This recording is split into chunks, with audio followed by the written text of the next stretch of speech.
We wanted to go ahead and get started on this discussion this morning. Thank you all for joining us related to this leadership meeting with the Bureau of Land Management, Bureau of Indian Affairs, Division of Natural Resources, and allottees. I don't know if we have anyone from the DNR. Good morning, this is Delegate Mark Freeland. I am pro tem at the moment until we get Chairman Nez or Vice Chair Walker. Chairman Nez did ask me to start the meeting and facilitate as well. Today's date is Tuesday, December 7th, 2021. Of course, it's in honor of Pearl Harbor Day, too, in remembrance of I believe it was 70 years ago, which is quite a significant date as well. So, presiding right now is myself, Delegate Mark Freeland. Location via telecommunication. Number one on the agenda. I want to go ahead and welcome everyone this morning. I'm going to say thank you for joining this call. Mr. Tahi, can you go ahead and give us a roll call, please? Good morning, Pro Tem Chair. This is roll call for Resource and Development Committee leadership meeting with Bureau of Land Management, Bureau of Indian Affairs, Division of Natural Resource, and allottees for Tuesday, December 7th, 2021 at 9 a.m. Roll call. Honorable Ricky Nez. Good morning. This is Delegate Rick Nez. Honorable colleagues, I will be on two calls. I need to provide a very important call, so I'll just be on the call with RDC. Thank you very much. Rick Nez is present. Honorable Thomas Walker Jr. Honorable Thomas Walker Jr. Honorable Key Allen Begay.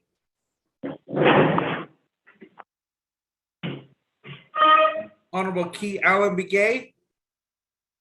Good morning, Key Allen is present. Key Allen Begay is present. Honorable Herman M. Daniels. Honorable Herman M. Daniels. Honorable Mark A. Freeland. Good morning, I'm here. Mark A. Freeland is on the call. Honorable Wilson C. Stewart Jr. Present.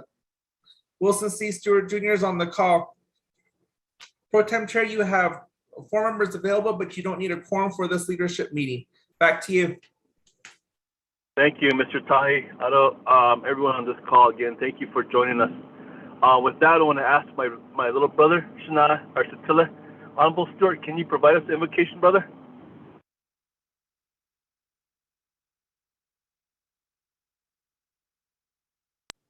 Okay. Again, good morning, Shana, Kettle, Yajido, staff, Kettle, Chase Chahi. We'll go ahead and say invocation this morning. Heavenly Father God, we come to you this morning asking for your blessings on this wonderful day you've created for us. Thank you for the moisture you're going to provide for us this week again, Heavenly Father God, and thank you for bringing us together again this morning with these individuals again, Heavenly Father God, to discuss the concerns that they have, Heavenly Father God, to work through the concerns that they have, Father God, asking us, all of our members of the 24th Navajo Nation Council, Father God, our executive branch, our judicial branch, Father God, and I ask you to watch over all of our employees, Father God, from the custodians all the way up to the division directors, Father God, and bless our emergency personnel, so our police officers, Father God. Ask you to bless our homes, our livelihoods, Father God, our families, Father God. Ask you to bless our livestock as well, our vehicles that get us to our destination and safety, Father God. Ask you to bless all of our first responders, Father God, work that they do on a daily basis, Father God. Ask you to bless all of our doctors and nurses, Father God, tasks that they do, Father God. Also ask you, Father God, to answer each of our prayers, Father God. Help us and guide us, Father God, as we do your work each and every day, Father God. Forgive us of our shortcomings and our shortfalls, Father God. And I ask you to continue to bless us and watch over us, Father God. Whatever we may do, Father God, ask us to watch our words, Father God. Guide our thoughts in a positive way, work with our community members, our chapter officials, our chapter staff, and also with each other, Father God, and our leadership, Father God. Help us to come together, work together, Father God. Bless all of our roadmen and our medicine men and women, Father God, our pastors and our preachers as well, Father God. And everybody over there left out, God, you take care of that from this time, all of our elders, our children, Father God, and take care of everybody like that. Father God, watch over us. And again, Heavenly Father, thank you for this wonderful day, Father God, you have created. And I ask you these things in your Holy Son's name, Jesus Christ. Amen.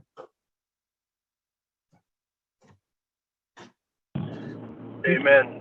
Tele, thank you for that prayer and acknowledgement, invocation. Yeah, thank you very much.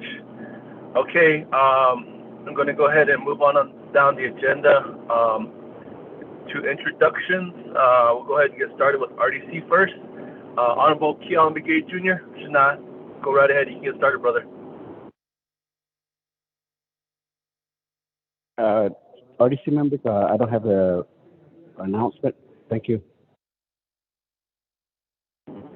Introduction shot, brother.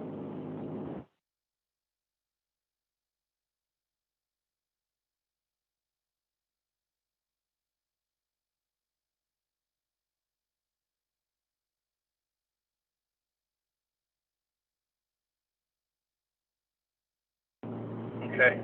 We'll come back to Honorable Keon Begay. Honorable Wilson Stewart Jr. Introduction.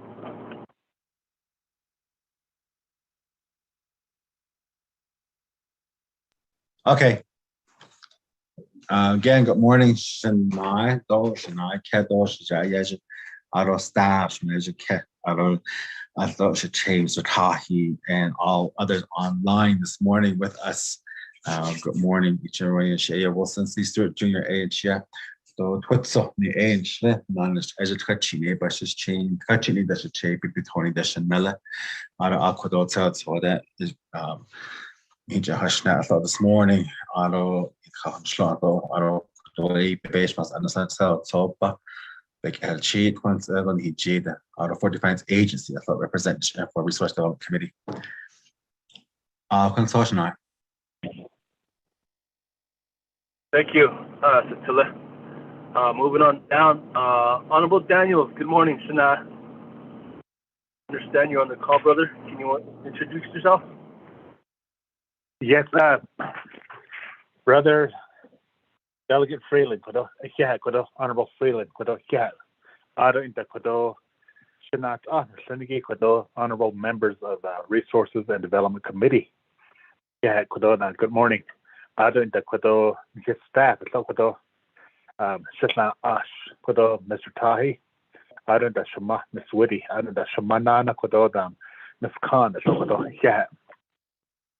I see them.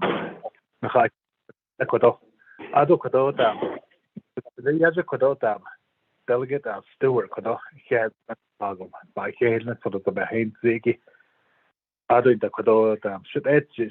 Herman Daniels Jr. I don't end Slingy, but Annie. Kitlini, that's a zay. As God, that's another toy head leany, that's it say. Or that man slink on a way, or zay to not to. Sapi can auto inta not to for any panasness or that he's in there. Thank you, Mr. Pro Tem Chair.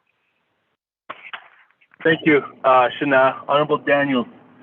Okay, I don't know if Honorable Che Walker's on. Chairman is. I don't know if you can introduce yourself.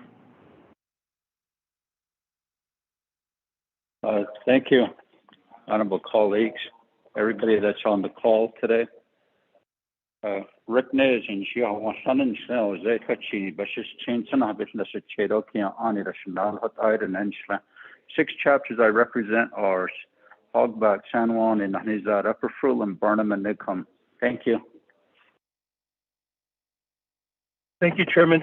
Shane Mark Freeland is here. I don't think you put Tony Stock here. Ani Shija, Sandra Kennedy, the chair, 10 application. I represent 8 chapters of the Eastern Navajo. Crown Point, Najiski, Tehi, Vicente, White Rock, Lake Valley, Herfano, and Nayeza, as well as the other 23 other chapters in Eastern Navajo agencies. So good morning to one and all. Thank you for joining us.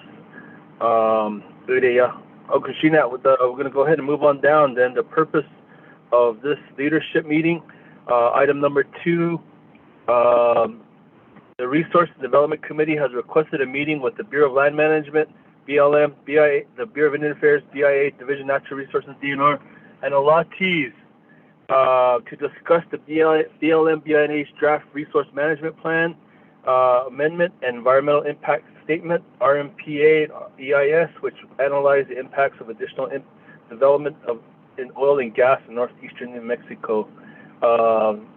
Item 3.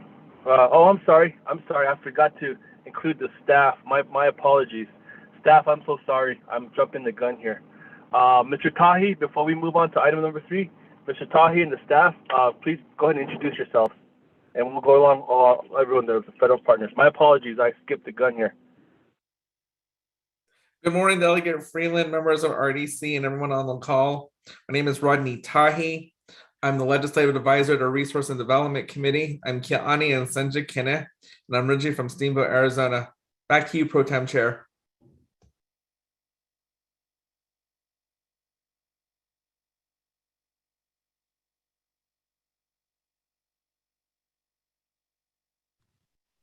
Good morning, Pro Tem Chair and Resources Development Committee. Teresa Woody, she had top on the passage in the buses chin. I don't the Kiani Dashiro Janeda. I am from Steamboat, Arizona, and a legislative assistant and working with RDC. And welcome to our meeting. And thank you, Mr. Stewart, for the nice prayer. Back to you, Pro Tem. Okay, Speaker's Office, Ms. Arvizo Siaco. Good morning, Pro Tem Chair, members of RDC. My name is Melinda Arvizo Siaco. Thank you for having us on the call. A legislative staff assistant to Speaker Damon here in Winter Rock, Arizona. Thank you. Ms. Khan. Resources and Development Committee members Danoshemiki. J. Mariana Khan Dashijin. Towards Ado Tsejin be Toha Holie Dan Nasha. Dona and Shinigi a Tohi Glini Nisha. But Anibashish Chin, Dashchi Dashiche, Sanjikin Dashanala. Ahead, Chiage. For that beautiful prayer. Nijona go citizen behaimsi. Ado ada. Take care of yourselves, and I will go on mute and listen.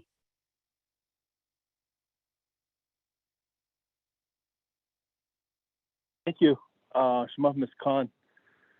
Moving on down, any other staff from the legislative branch? Office of the President?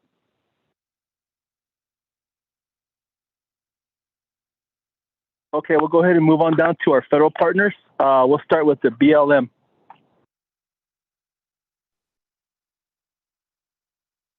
Good morning, and it's our pleasure to be here to the honorable members of the Resource and Development Committee. My name is Chuck Schmidt.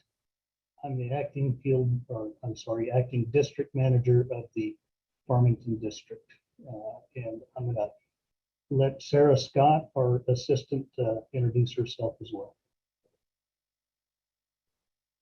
Go right ahead. Good morning, everyone. My name's Sarah Scott, and I am the project manager at the Farmington Field Office. And it's a pleasure to be here this morning. I don't think there's any other BLM folks on the line. Good morning, Chair. Good morning. Good morning, Chair, members of the Resource and Development Committee. This is David Sulfur from Office of the President, Vice President.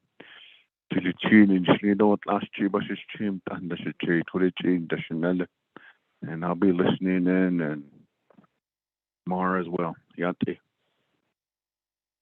Okay, Che, good morning. Thank you for joining us from the President's office. Thank you, Che. All right, moving on over to the Bureau of Indian Affairs. Mr. Mahoja, you want to go ahead and provide an introduction to yourself and your team and let your team introduce themselves as well? Yes, thank you, Honorable Delegate Mark Freeland. This is Greg Mahoja. I'm the Regional Director for Navajo Region, BIA. I have my team on as well, and if they would like to go ahead and introduce themselves, go ahead and start up. Maybe we'll start with Ms. Cheryl Curley.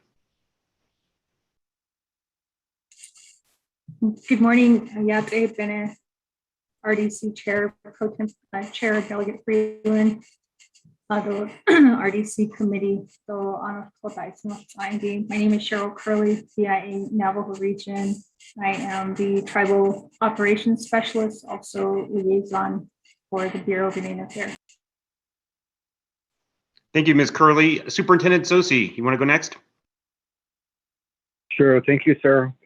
Good morning, honorable delegate. It's really an honor to appear before the committee, at least virtually.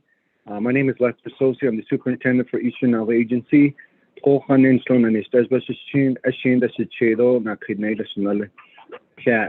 Thank you. Thank you, Superintendent. Ms. Maureen Joe, why don't you introduce yourself next? Yeah, I have been Maureen Joe and Share in Lake Kaja, the Federal Indian Minerals Office Director of Tinsla. Sana Beslinjlo, Hawatlan Bashishin, Hal Soy, 8 Shado, Toricini, 8 Ehela. I think that might be it. Is there anyone else from our team on?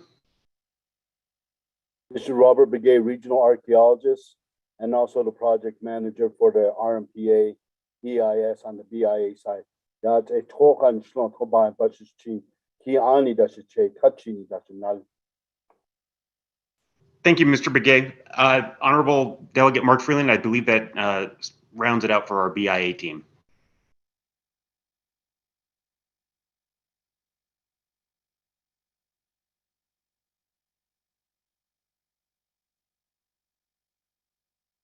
Thank you, Bureau of Indian Affairs. Any other staff or anyone else on the line this morning?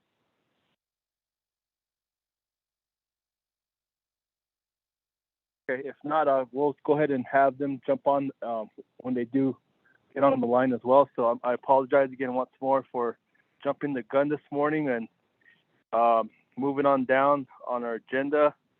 Item 2, we do have the purpose. I did mention that regarding the RDC has requested a meeting with a BLM, BIA, Division Natural Resource, anyone from Division Natural Resource on the line, and a lot to discuss the BLM, BIA's draft, RMPA and EIS, analyze impacts of additional development oil and gas in northwestern New Mexico.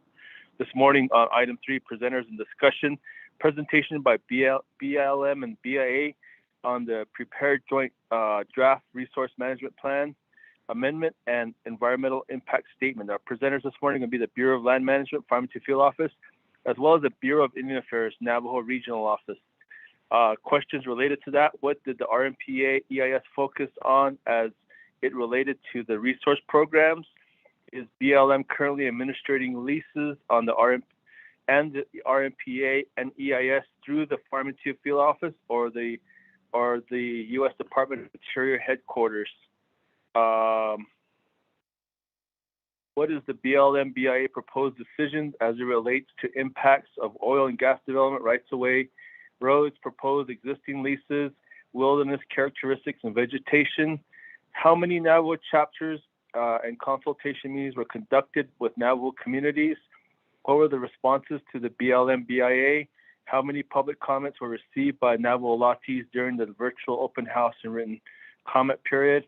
Where in the RMPA EIS process and BLM BIA currently at before the final execution? Will the BLM BIA use the RMPA EIS to evaluate alternative and resourceful impacts as it relates to its authority over mineral leasing and associated activity discussion within the planning area? Those are the questions this morning as it relates to our presentation. I'm going to go ahead and have the BLM get started. I believe they're on a time constraint as well, another meeting at 10 o'clock. BLM, you want to go ahead and proceed? Yes, we're prepared to proceed. Good morning, everybody. We've got a short presentation that Sarah Scott will be bringing up. We were successfully able to move our meeting at 10 a.m. this morning, so we're with you guys for the duration of this, and we'll stand for any questions as well. Just a short introduction to the topic.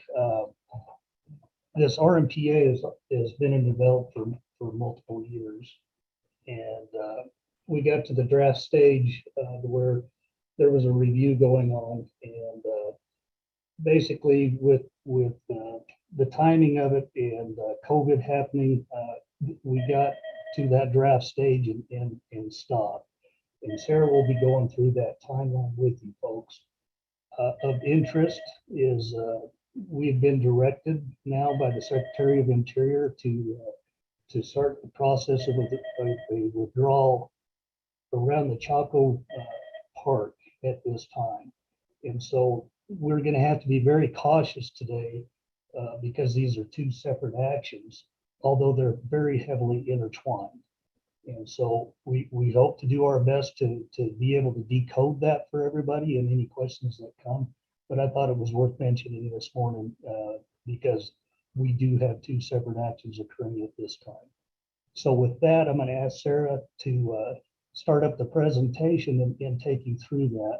And also, don't be surprised if you see Sarah's name come up if I'm commenting, because I'm going to move into the same office where she's located, and it'll be under her computer. So with that, Sarah, if you'll take it over. Thank you, Chuck. And do I need to go ahead and share my screen so folks can see the presentation, or is somebody else going to share their screen?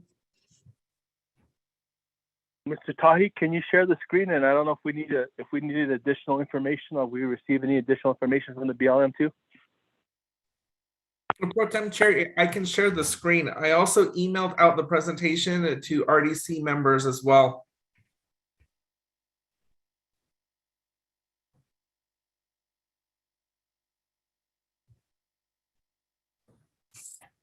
Okay, thank you. Can you go ahead and share the screen there with the BLM?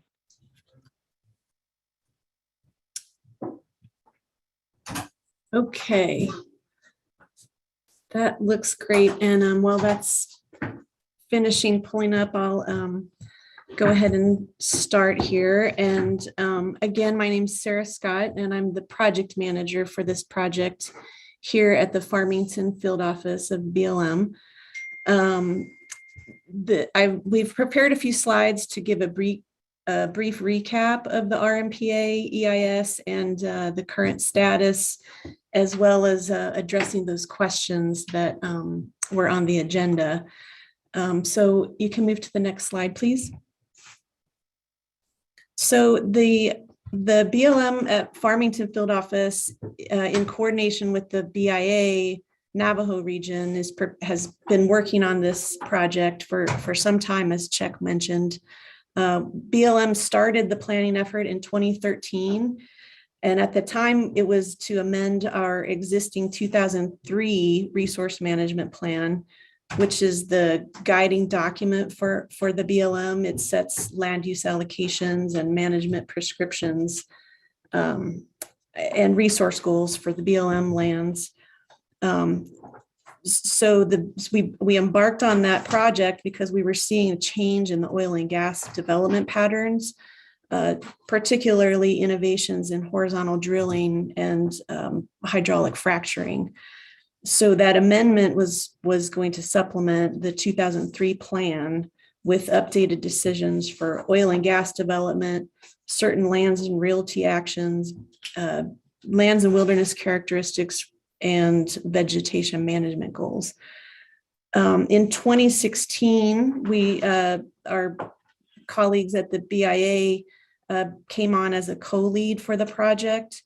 While they don't have the same kind of resource management plan, we still recognize that there were benefits to approaching this jointly.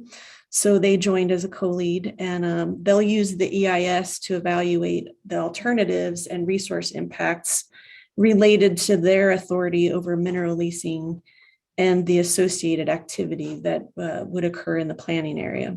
So together, the BLM and BIA will use the document to provide a unified way to approach land management.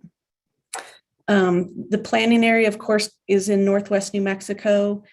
It encompasses about 4 million acres of land, including Navajo Trust surface, BLM managed surface.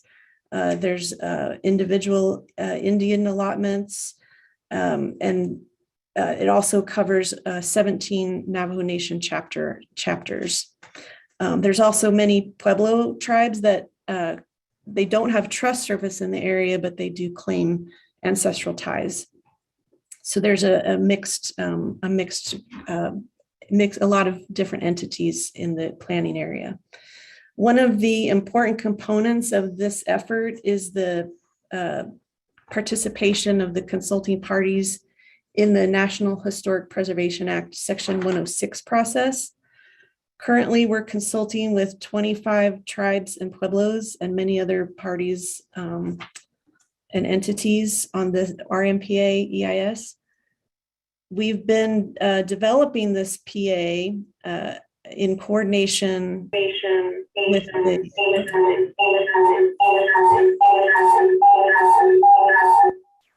oh, sorry about that. Is the echo fixed? Okay, I think we're good. Sorry about that.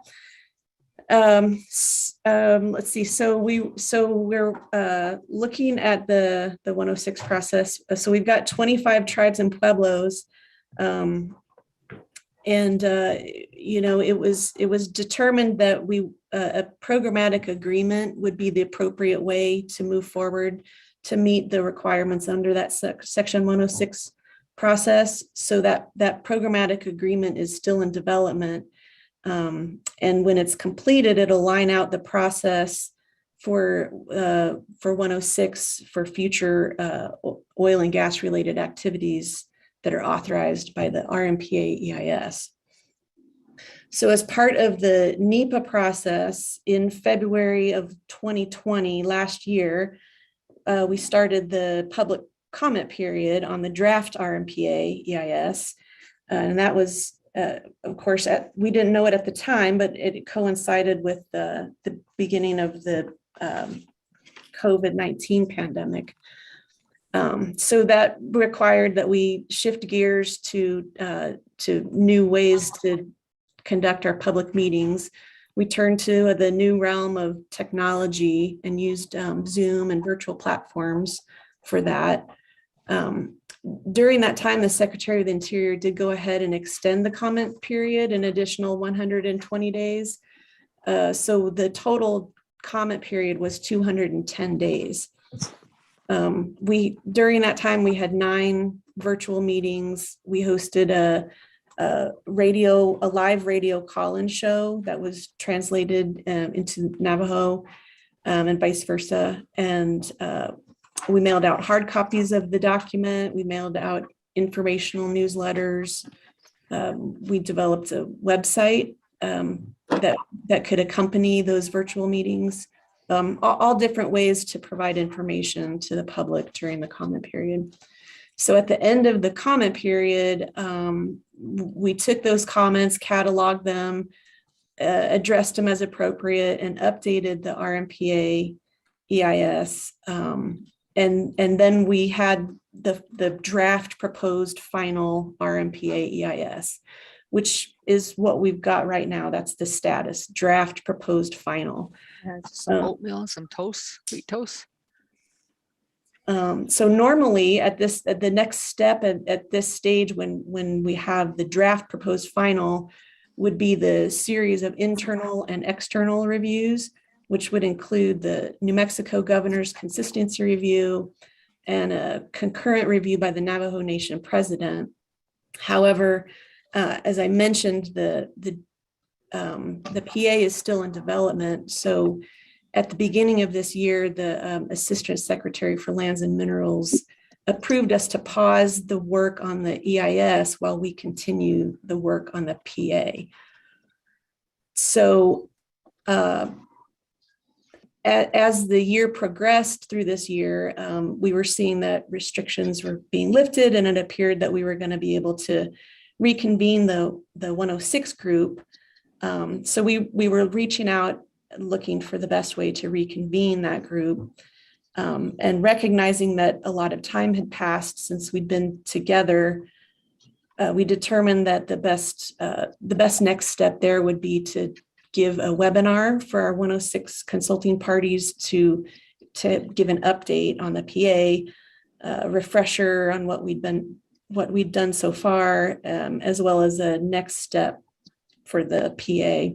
However, that webinar was canceled at the last minute with this recent news of the withdrawal around Choco. So we're still having discussions internally to determine how the withdrawal will impact the Rmpa EIS, but the dust really hasn't settled yet, so it's a little too early to see that path clearly. So what we can really say is that for sure is that the Rmpa EIS is still paused for now. So with that kind of quick overview of the project, I'll go ahead and go into the questions. So the next slide, please.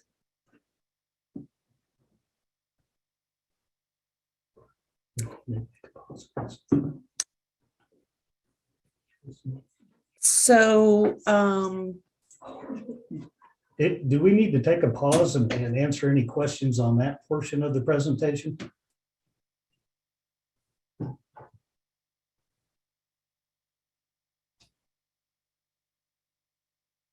I'm not hearing any, okay. So we'll move on. But of course, if there are questions, I would say we can pause whenever and address the questions. So the first, I have a question. This is Richard Begay. You described your outreach to the Navajo communities via virtual. And I'm curious whether or not you actually did any outreach to the other interested parties, the other tribes who have an interest in the process during this time. So the question was, did we do? Before you answer that, I apologize. Mr. Begay, good morning. Could you introduce yourself? And if there's anyone else on the call that could introduce themselves, please. That way we know you're on the call as well. Thank you. Okay, good morning. This is Clyde Yazzie, White Horse Lake Chapter Land Board. Good morning, Mr. Yazzie. Go right ahead, Mr. Begay. Good morning. Hello, everyone. This is Richard Begay. I am the Department Manager for the Heritage and Historic Preservation Department in Window Rock, Arizona. Good morning, Yate. Good morning. This is Gloria Tom. I'm the Department Manager for the Fish and Wildlife Department. And I believe I also have on the call with me Leanna Begay, who is the Wildlife Manager for the Navajo Natural Heritage Program. Good morning. Thank you. Any others before we proceed forward? Good morning. My name is Kelly, and I'm the Supervisory Natural Resource Specialist with the BIA Navajo. Thank you, Dr. Kelly, for joining us, as well as Ms. Tom and your team, Mr. Begay as well, and I believe our land board from White Horse Lake. Any others? This is Kevin Long with Rmpa and Customer Lake Land Board. Hey, Kevin. Good morning, Mr. Long. Thank you for joining us. Oyade. Any others? Oh. Okay, go right ahead and proceed. Sorry about that. Thank you. No problem. So to address the question from Mr. Begay, I want to make sure I understand your question right. So you were asking if there was, in addition to outreach to Navajo members, if there was outreach to other tribes as well. Is that the question? Yes. Okay. So when we conducted our virtual open houses last summer, I believe it was August, we had 5 sessions my memory could be failing. It could have been 4. The one of the sessions was prioritized for Navajo members, and then one session was prioritized for other tribes and pueblos, and then the other 2 sessions were just for the public in general. Does that answer your question? Yes. Okay. Okay, so back to the questions from the agenda. So the first question is in regard to resource programs. The way that I interpreted the question is that it was asking about the scope of the amendment, which internally our lingo for that is the planning issues. So in this amendment, there are 4 planning issues that were identified that the Rmpa EIS would make decisions about. Those 4 planning issues are oil and gas, also called fluid minerals, certain lands and realty actions, vegetation management, and for the BLM only, lands and wilderness characteristics.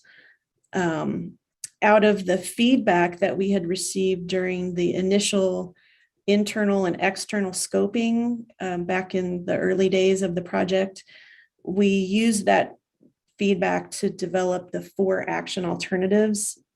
Each of those have a varying management prescriptions and varying themes.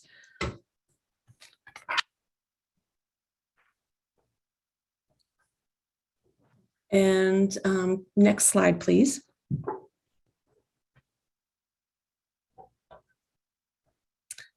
So the next question is regarding leases, and through the policies that authorize the Secretary of the Interior to conduct federal fluid mineral leasing, the Secretary is also granted the authority to delegate the lease administration down to subsequent levels. So in our case, the fluid mineral leasing is delegated to the Farmington Field Office, and we also do that in conjunction with the New Mexico State Office of the BLM.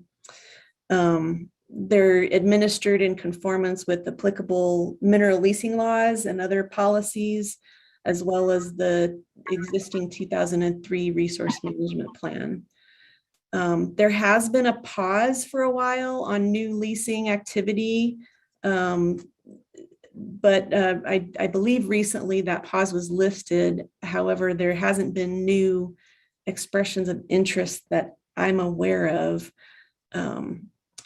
in the Farmington Field Office area. Another note there is that for several years now, it's probably been 8 or 10, any lease that was nominated within that 10-mile buffer of Choco Park has been deferred. So there hasn't been new leases issued in quite some time.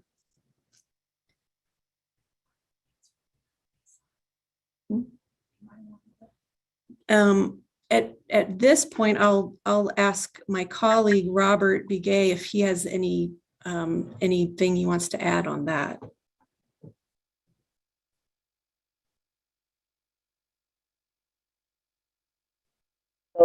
I don't have anything to add on. Before you move on, Mr. Begay, real quick, I'm sorry. Can we go ahead and ask, are there any questions at this time before we move on to Mr. Begay? Okay, sorry about that, Mr. Begay. Go right ahead. This is Robert, Regional Archaeologist and Project Manager from BIA. I don't have anything to add on, Sarah. Okay, and I'll ask Miss Maureen Joe if she wants to add anything.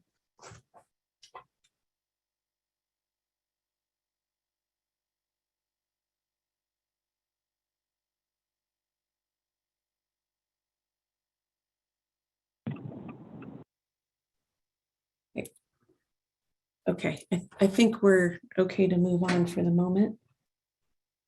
So, so we are on to question 3 now. which is the regarding the proposed a proposed decision. And like I mentioned in the overview, there is an initial draft that was developed, the draft proposed final, but that hasn't gone through those internal reviews yet. So there's not technically a proposed decision yet. In the draft Rmpa EIS that was released to the public, we did have our recommended alternatives, our preferred alternatives, which were alternative C for the BIA, and for the BLM, the preferred alternative was C6. Is there any questions on that?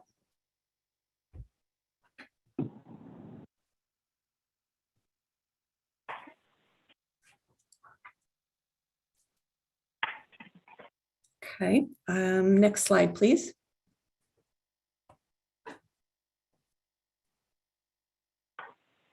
Okay, so this question is regarding consultation to outreach to Navajo communities. Kind of touched on that a minute ago, but so some of this might be repeat, but so there's been a variety of different kinds of outreach since the beginning of the project. Starting again back in the beginning with the scoping sessions. Initially, there was a total of 13 scoping sessions. Those were held by BLM initially when the project was launched. We went out to several of the chapter houses and had stations and information. And then again in 2016, when the BIA joined as a co-lead, there were additional scoping sections. And then throughout the development of the document, there's been over 50 meetings with the consulting parties, the Section 106 consulting parties, and 18 of those meetings have been specifically with chapter houses. There's also been eight government to government consultation meetings with Navajo Nation. And other types of outreach, kind of mentioned these earlier as well, includes the distribution of information through newsletters, websites, and the virtual meetings that were held in 2020. The other thing, as I already mentioned also, is the live call-in radio show, which was for questions and answers with agency personnel. Regarding how many comments were received by Navajo allottees, when people were making their comments, they didn't always identify that they were an individual allottee. So we only had record that 3 commenters stated they were allottees. Beyond that, though, there were several that connected themselves with the particular chapter house. Are there any questions on that one?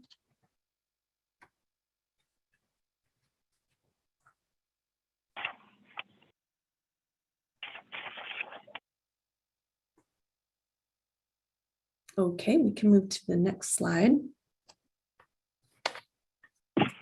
So this is still this question continued a little bit with some more information about the comments. I got a question. I'm yes. sorry.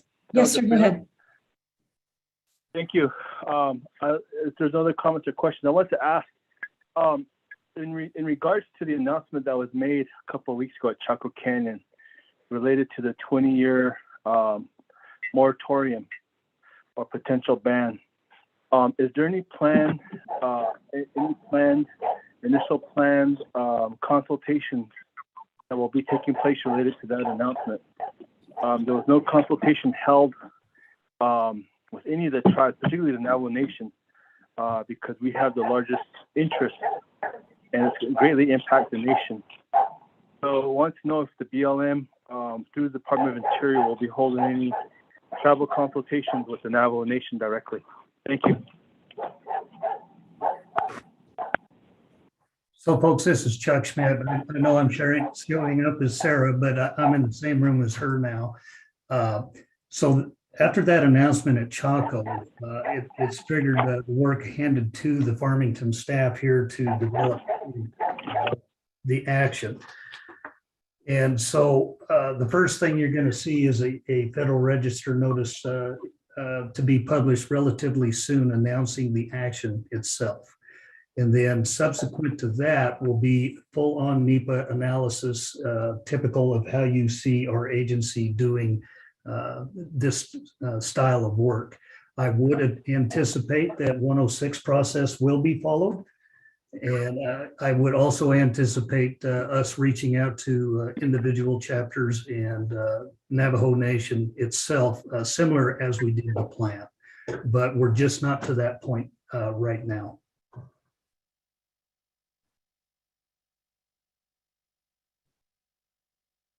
Okay, thank you. I guess the other part of it, as it relates to the announcement, was how is the I guess if it's going to be produced in the Federal Register, will there be any government to government consultation plan with the nation? I guess was my question. And what about the cultural impact study that was also supposed to come? I think that's probably more of a BIA question. How is that cultural resource study going to get factored into all of this? And you know, there was no definite findings from that cultural resource study as of yet, but yet this move was already made. So those are my two questions. Thank you. From the BLM's perspective, I would anticipate government to government consultation that will be forthcoming. As far as the studies that are being performed, I will defer to BIA to bring us up to speed on that. Delegate Freeland, this is Robert Brigade, the regional archaeologist and also the project manager. That's a good question. Just to give you some background on this, the ethnographic study that was funded by the Assistant Secretary of Indian Affairs was awarded to the Navajo Nation Historic Preservation Department in the amount of $400,000 plus. Now, the end of November, we did go out in the field with the Heritage and Historic Preservation Department with their contractor, and then the BIA Western region, along with BIA Navajo region, to look at the initial scope of the landscape and look at basically tour the area a little bit. But I know that project is on the way. So that's going on. Do understand one thing is that the problematic agreement, the PA that we are talking about, back in 2019, the Pueblo tribes and the Section 106 consulting parties basically opted and made a decision, they say, and requested the BIA and the BLM to develop an alternative Section 106 process, which is allowable under the National Historic Preservation Act. Now, the PA, the current PA is just a process. So what does that mean in simple terms? If BIA or BLM, an archaeologist, finds a cultural resource or a sacred area, they will put it into the PA process to say how it will be treated. So the PA is just a process. Now, on the ethnographic study that the secretary, the assistant secretary funded, that is on the way and it's going forward. Whatever they find or whatever they the results are from the ethnographic study, the Navajo Nation has the options to put it through the PA in the protection and the process to protect those sites. If it's an archaeological site or traditional cultural property, a sacred site, the PA is the process and how those things will be protected. And just a quick rundown. Thank you, Mr. Begay. Thank you for joining us. Thank you for joining us as well. Are there any other callers on the line? Do we have any of our lotties on the line? Okay. We do have a question from the Speaker's office, Ms. Arviso Siaco. Good morning. Thank you. Good morning, Shweta. This is Melinda. I'm sorry. Hold on, Melinda. Melinda, hold on. Sorry. Is that Chairman Henyo? Good morning, Shweta. Tele. Oh, it's me. I'm on the call here. Good morning. Good morning, Shana. You want to introduce yourself real quick? Good morning. Jamie Henyo is my government name. The Ashley Son Producini, Bashin, Toki Glini, that additionally that I'm from Rmpa, New Mexico. The Rmpa, Alamo, and Tojile. A member of the 24th Navajo Nation Council. Also chaired the Budget and Finance Committee meeting. We're starting our meeting here pretty soon, but I just wanted to listen in on the call here for a while. Thank you, Tele. Yeah, Shana, thank you for joining us. I thought you were going to say that's my boarding school name. Oh, you know. Viga, thank you for joining us. Ms. Arvizo Siako, sorry about that. Go right ahead and proceed with your question. Thank you. Thank you for joining the call, Delegate Henyo. Good morning, everyone. Again, this is Melinda. The question I have would go to BLM or BIA. Just specifically in the announcement that was made on November 22nd regarding the administrative move to put a 20-year moratorium for federal lands. My question is, in the information that came down from Washington at that time, it specifically detailed that the decision was based on the cultural resources inventory reports that were done or completed that came from the tribes, and that the decision was based on those documents or that information.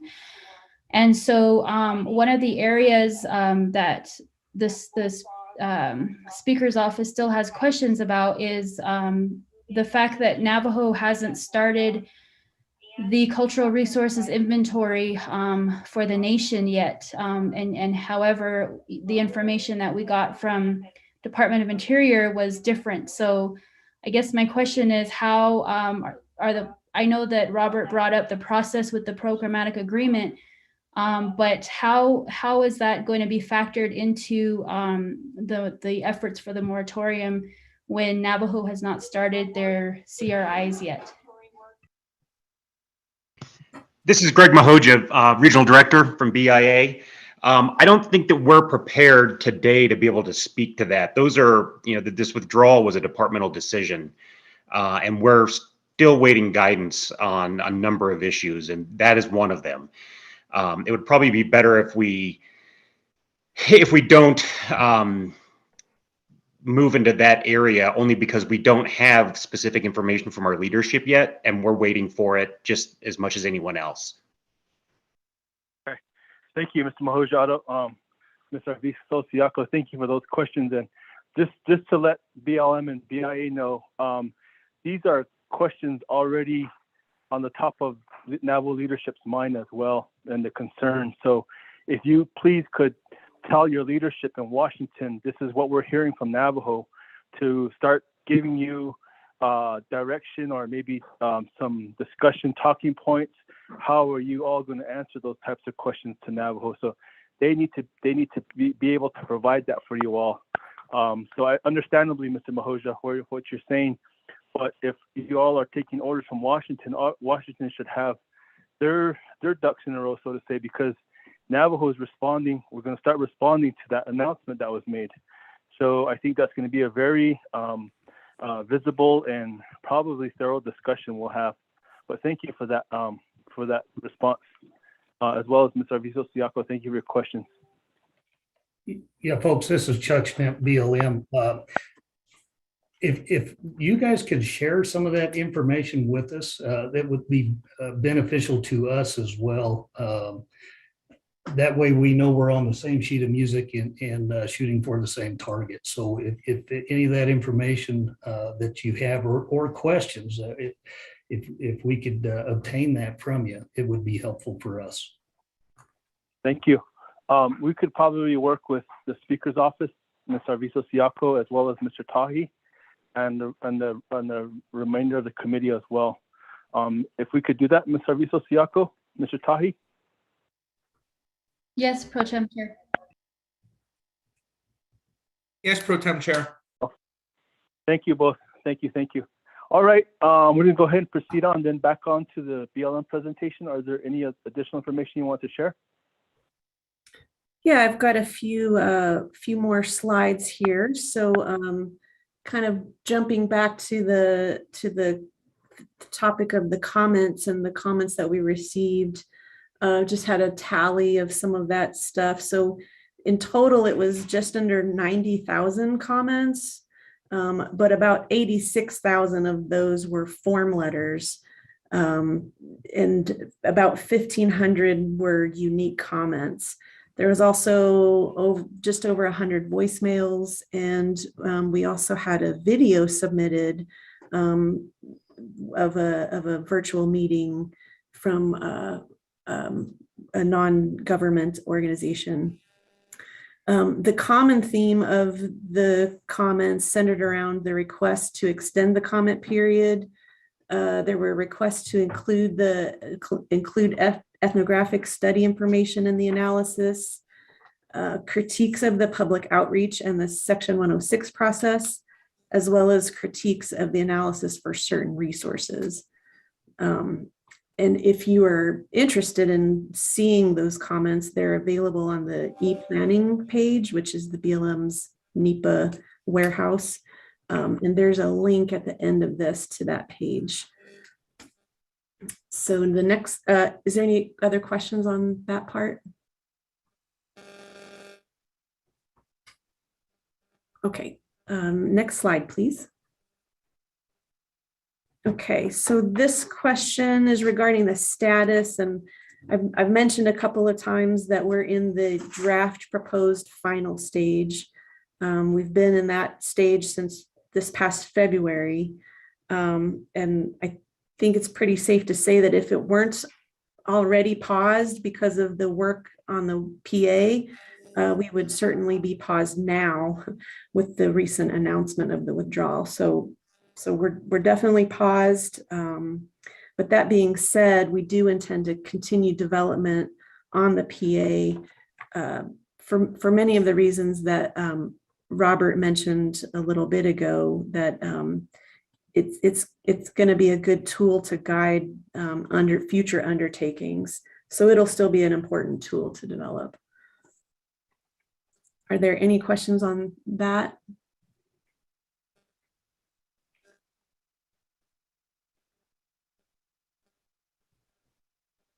Okay, so the next question, will the BLM and BIA use the Rmpa EIS to evaluate alternatives and resource impacts as it relates to its authority over mineral leasing?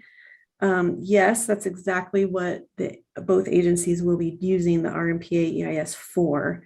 I mentioned earlier there's 4 of the action alternatives. Each of them have their own theme, and within those themes, it contains different management prescriptions and allowable uses for those 4 planning issues that I mentioned. Again, those were oil and gas, lands and realty, vegetation management, and for BLM, lands with wilderness characteristics.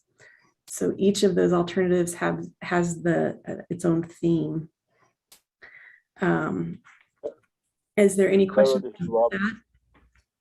I just want to make a comment. Now, the Yeah, BLM will have its own record of decision, and on the BIA side, will also have its own record of decision. That's a great point. Thank you, Robert. So next slide, please. So that is the end of the questions.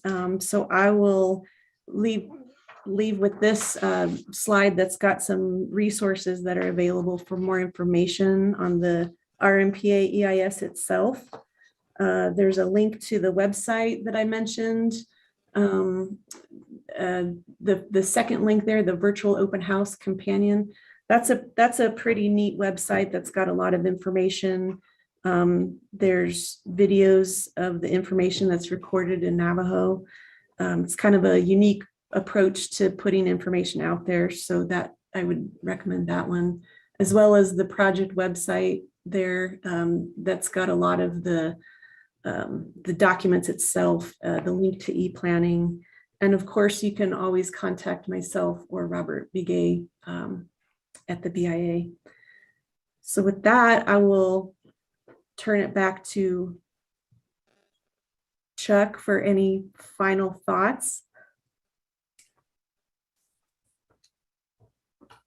Okay, folks, so just kind of as a wrap up, first, thanks to Sarah for pulling all of that together for us. It's quite a bit of information, and we did our best to answer the questions on the agenda. Based on the questioning, a lot of these questions are now focused around the withdrawal action that the Secretary has announced. I do want to be clear on that. Is a withdrawal of public lands for the mineral estate. At this point, we've not been asked or instructed to do anything other than that. And so existing land use planning decisions out of the 2003 Farmington Plan are still standing. And so permitted uses on the surface would still be considered. And we also, under this withdrawal action, if we have valid existing rights out there, in this example would be existing oil and gas leases would be honored at this point. So I just wanted to get that out there as well. And with that, thank you for your time, and we'll be on as long as necessary. Thank you very much. Are there any comments or questions for the Bureau of Land Management this morning, Shanta? Comments or questions?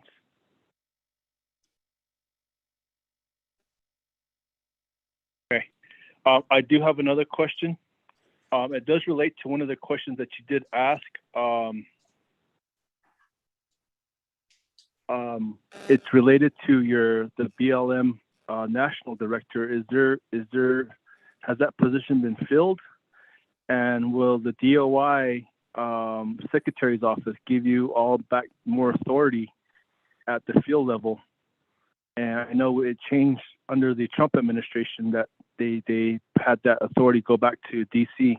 Will that then come back fully to your office in the field office? So those are my two questions. I just got another comment, actually a question from one of our attendees as well. So go ahead, Mr. Chavez, are you on the line? A lot of cheese. Star 6.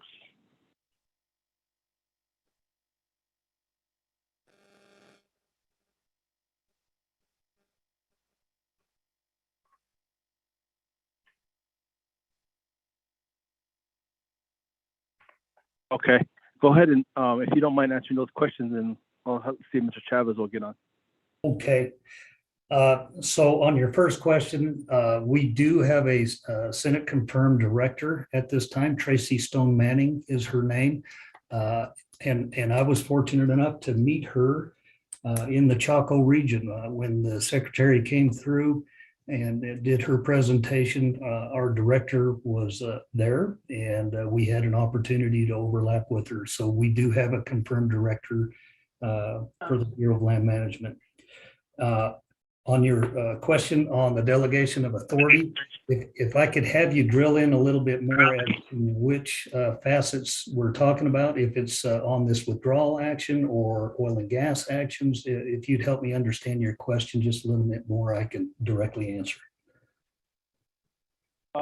It really relates to approval of rights of ways, approval of leases, everything in the lunchbox, so to say. Everything across the board.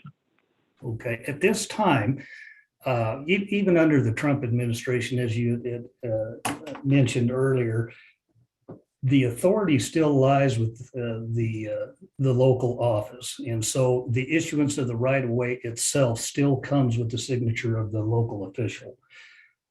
what happens internally is if there's a higher level need for a look, we do route it through them.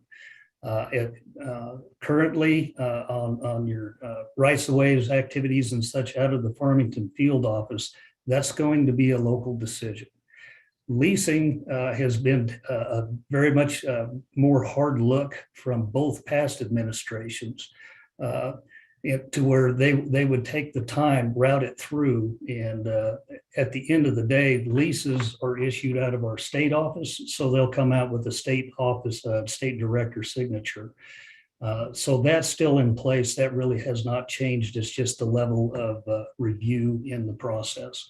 So that's kind of a roundabout answer to you, but we're still very much empowered at the local level, but there's definitely a review process in place.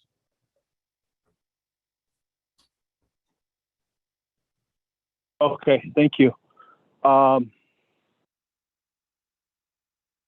me see. Any other comments or questions, Mr. Chavez? Are you on the line now?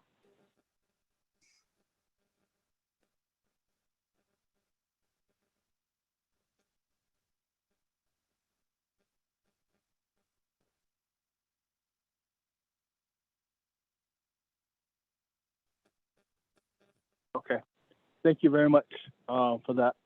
Are there any additional comments or questions for the BLM? Okay, thank you very much. We're going to go ahead and proceed on then with the BIA.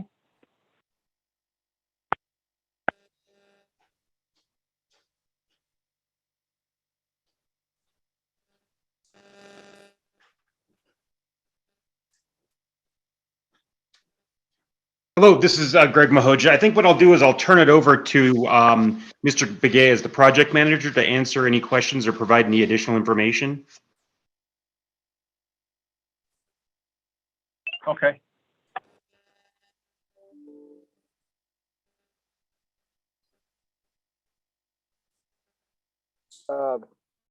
Delegate Freeland, just a couple comments really quickly for the group here.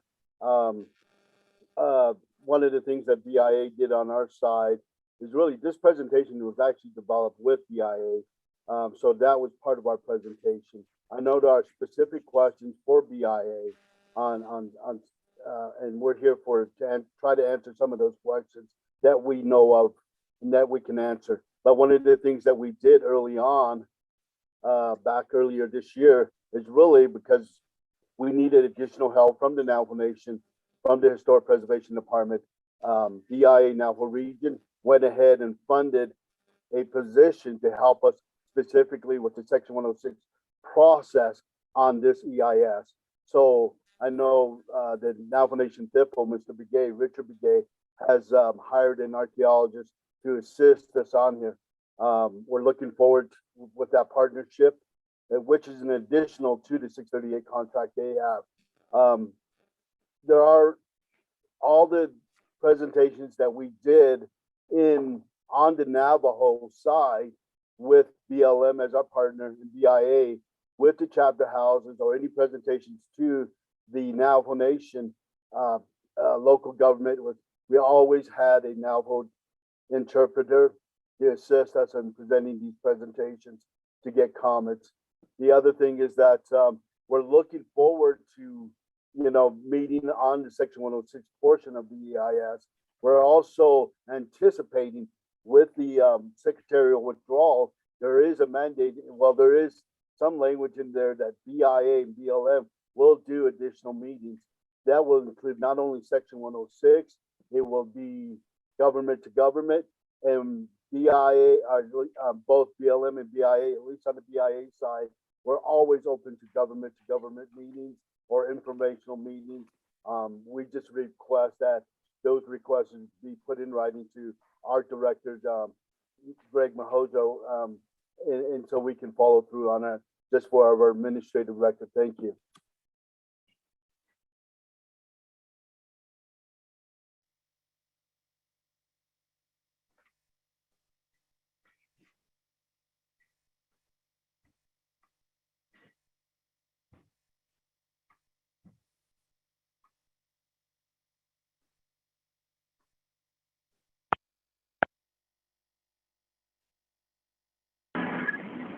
Okay, are there any additional updates from the BIA?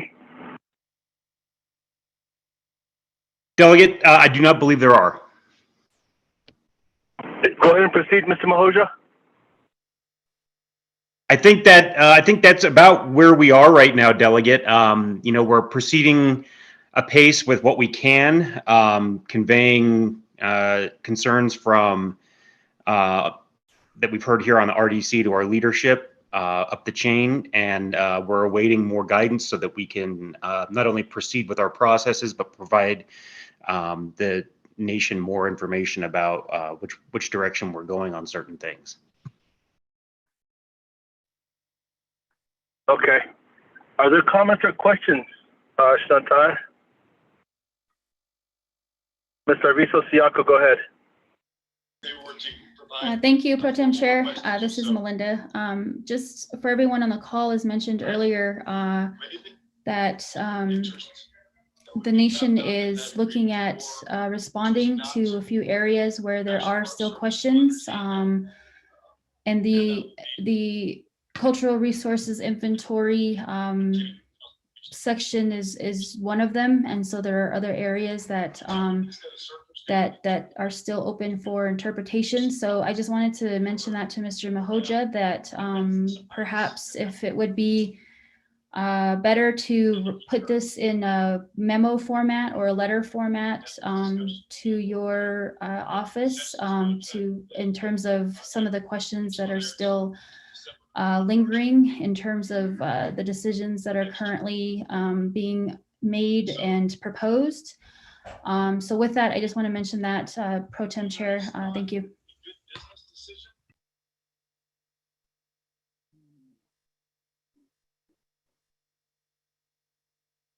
Yeah, if I could add in, this is Chuck Schmidt, BLM. If you could include us in that correspondence, it would greatly increase our ability to inform management above too. So I would appreciate that.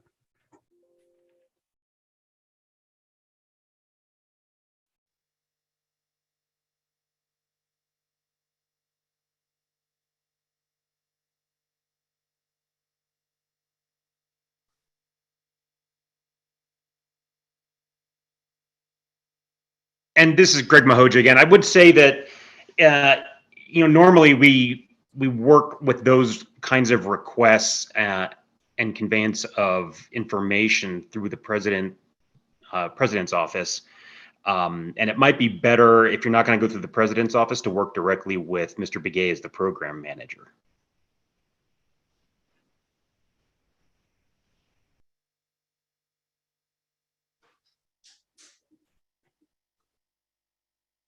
Thank you. Are there any additional comments or questions?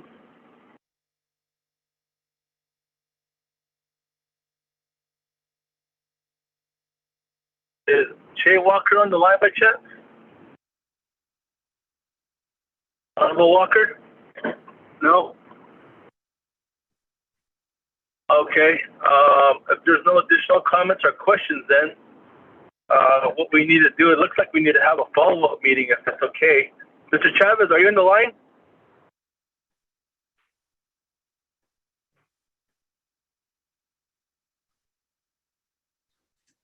Okay. Well, thank you both to the BLM and the BIA. I don't know if the BLM is still on the line. Yes, sir, we're here. I did have another question related to the moratorium. Okay. How would it modify or affect the leasing decisions? I guess in relation to travel trust or allotment land, how would that decision impact those two land statuses? And could it impede development potentially? Could it hinder the development or the ideas of development? And was there any sort of analysis or any sort of discussion preliminary held related to this decision by chance? I guess also in relation to infrastructure development, on surfaces,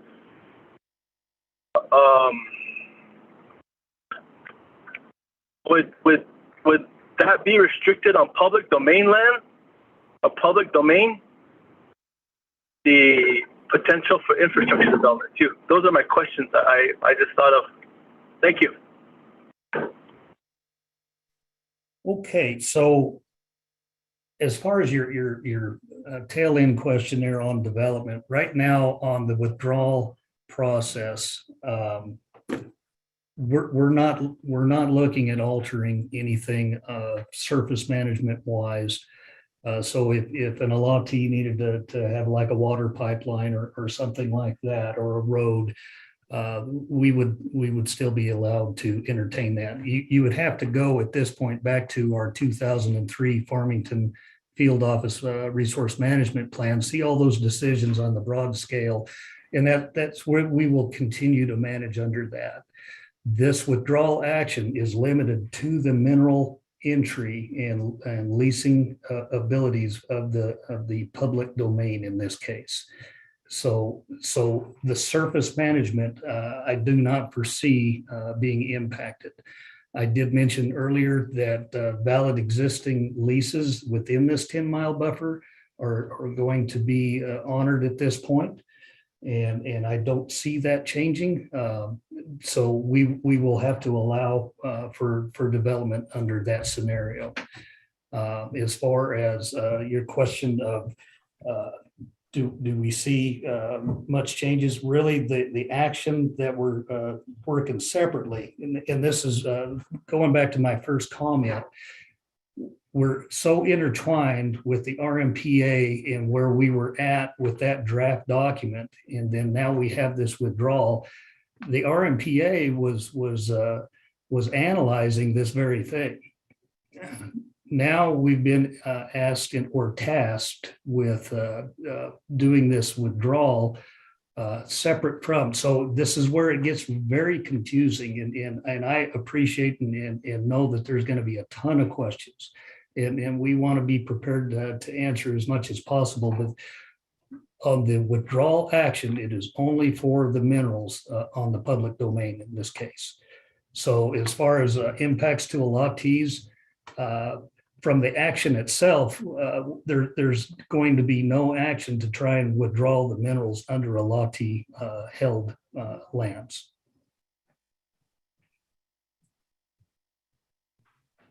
Okay, thank you. Does that also apply to travel trust? That's correct. Okay, thank you. Thank you for that. All right, if there's no additional comments or questions, we'll go ahead and proceed forward on our agenda then.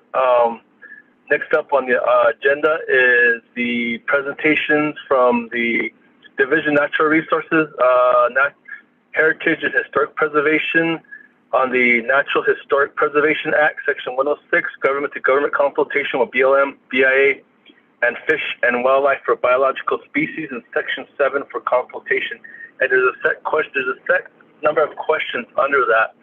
I'm not going to go ahead and read those, but I believe you do have the agenda. So I'll go ahead and proceed forward. Ms. Gloria, Tom, or is Dr. Shabala on the line?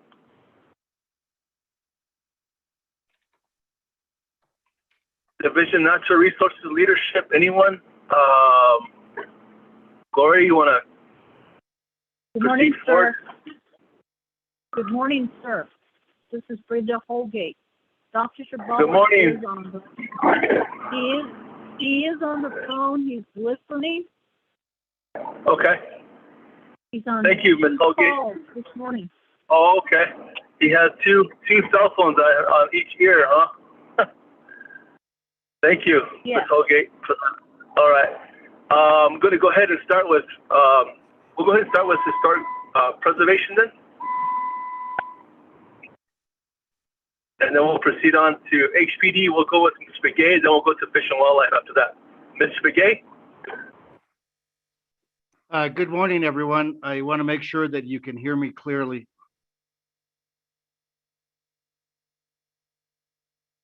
Hello? Good morning, Mr. Begay. Loud and clear. 10-4, proceed on. Thank you. Just real quickly, I've got, I believe Tamara Billy is also on the phone with us. She is our senior compliance officer.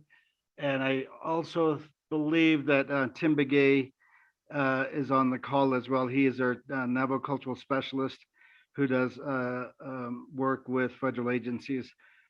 Just real quick, I'm not going to talk very long about the Historic Preservation Act, but that act and other policies allow us to consult with, allows the the federal agencies like BLM and BIA, and as well as the Park Service, to contact and consult with the Navajo Nation on issues that are related to cultural resources management issues and in the realm of economic or development activities on the reservation as well as off the reservation. We normally, when we do consultation with federal agencies, we normally work within what we call the Navajo Nation Aboriginal boundaries, or those lands within the four sacred mountains. We work not only with BLM, BIA, but Park Service, all branches of the military, and other agencies as well, including state agencies and other municipalities like Gallup or Grants or Flagstaff. So we do a lot of consultation, and all of that is covered through the National Historic Preservation Act. Of course, the Navajo Nation also has a similar act that the Navajo Nation Council approved in 1988, and that is the Cultural Resources Protection Act. I had sent that to Rodney yesterday for distribution to the delegates, and I hope that you have that. It'll be relevant when we talk a little bit about the Navajo Cultural Register. I also did attach a sample map of the Sacred Places database that we maintain at HPD. So that's really just real briefly about Section 106. I do want to talk a little bit about three things. The first was going to be the Ethographic Contract that was mentioned earlier. The second thing will be the Navajo Cultural Register, and the third will be the Sacred Places database. So first of all, thank you all for mentioning that ethnographic database, and Melinda, thank you for bringing that up and advising the committee that the Navajo Nation has not yet done the ethnographic study. As you may recall, about a year or so ago, the Navajo Nation Council and the Navajo Nation President's Office supported both by resolution and letter and the application to the Bureau of Indian Affairs, Department of Interior, for funds to do an ethnographic study. About $1 million was set aside for tribes. The Navajo Nation received $434 million. I'm sorry, that's not true. $434,000 to do the work. And so we have that money. It's here in our accounts in Window Rock. And we have been waiting to begin that project. As you know, COVID hit the Navajo Nation fairly hard. And in this project, we would be working a lot with traditional elders who are in rural areas. And so we thought it would be prudent to wait until it settled a little bit. So finally, we're comfortable enough to begin the work. Also know that the Navajo Nation Historic Preservation Office does not have the staff or the expertise to do the work that was that we want to do for that ethnographic study. So what we did is we used the small business listing, Navajo preference listing, and there is a company, a Navajo company based out of Farmington called Navajo Cultural Resource Management.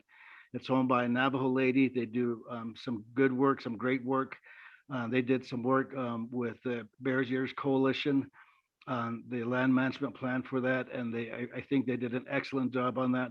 So we are sole sourcing that contract to DCRM because of the IDC, the contract support cost. That what we can spend from our department is actually only 360 something thousand. So we issued a contract for 330,000 to DCRM. Now, what that contract is going to do is to attempt to visit all 10 chapters or so that surround Choco area. And they're going to collect ethnographic information on places they want to see protected. And those can be archaeological sites included on Masaza, or historic Navajo sites, burials, or sacred places. Both places like landscape places like hills, creeks, springs, or even plant gathering places, and so on. And they also will ask the people for recommendations on how to protect those kinds of places. And we expect that work to begin as soon as we get the contract in place. The contract itself is now over at Division of Finance. And once that's done, hopefully we can get that over to the president's office for signature. And that will get the contract going. So I will leave that there and answer any questions related to the ethnographic contract, Mr. Chair, and then I'll proceed with the other two items.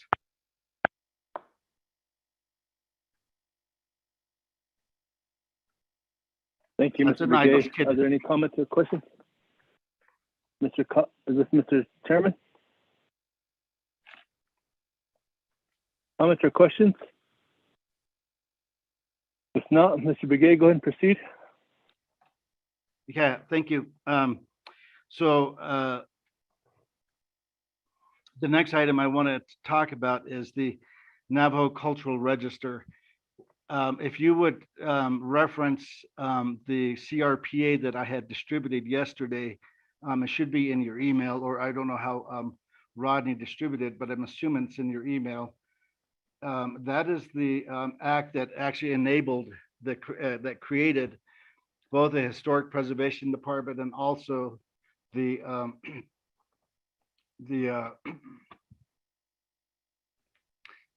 old Navajo Nation Archaeology Department. Both departments merged about in 2016, 2017. So we're the Heritage and Historic Preservation Department.